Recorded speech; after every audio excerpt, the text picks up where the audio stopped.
This is recorded October 1st, 2024. It is a quick analysis of the election. I'm not going to be manipulating the map. This is your guerrilla underground campaign. This is the way the map is right now. The states that are blue are Democrat. The states that are red are Republican.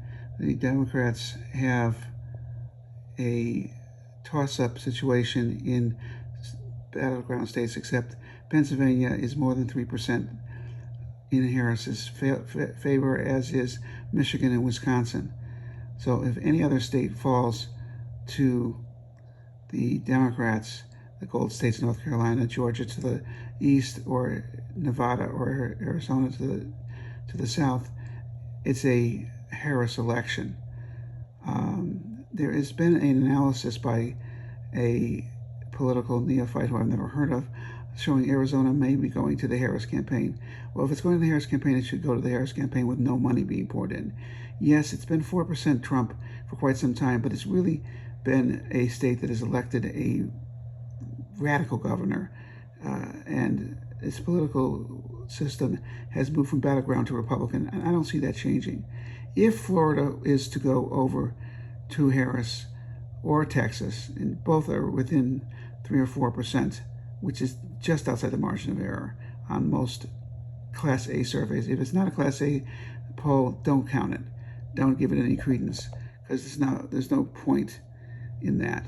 But if Texas or Florida goes Harris's way, it's going to be early night.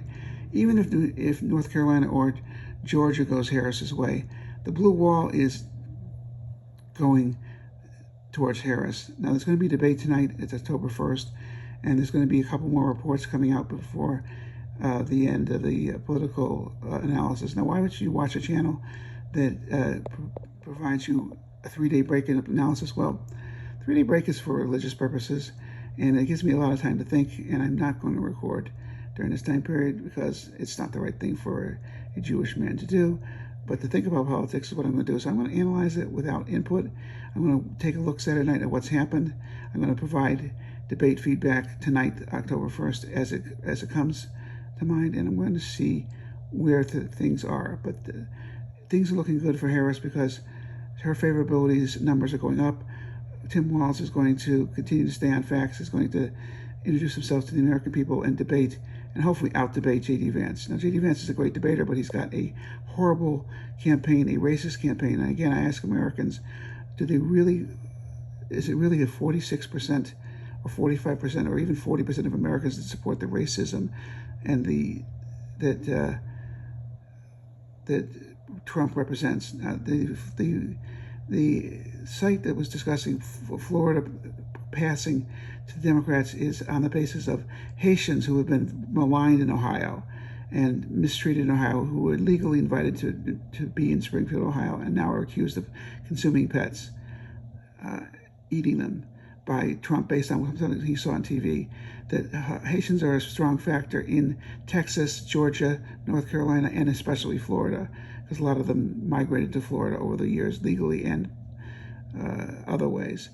But the ones that are legal there, legal residents, some of them have been there for 20 years. Then there's a lot of legal Haitians that are allowed to vote. So the theory there is the Haitians are on a warpath against Trump, and they're going to negate the forces that are opposed to Trump. I don't see it as happening, but if it does, it'll be good for the Harris campaign. I'd love to see Florida or Texas fall to the Democrats. You've seen me say that that's the beginning of a landslide. If Texas and Florida swing Democrat, even for one election, it will mean a landslide for Harris, and that means more political danger and more political power.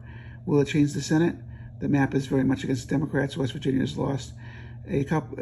Texas and one other state would have to flip to give the Democrats a majority in the current Senate race. But the political situation is pretty much as it is. I would predict, if I had to today on October 1st, that the blue wall, the 3 gold states at the top, would go Harris.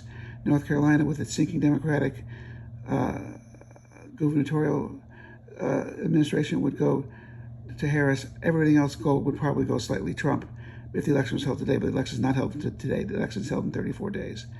Thank you for watching, and if you like this content, please like it, share it with your friends, and remember, no pets were harmed in the production of this video in any way or shape or form. I like pets. I like cats. I would never eat one. Not kosher.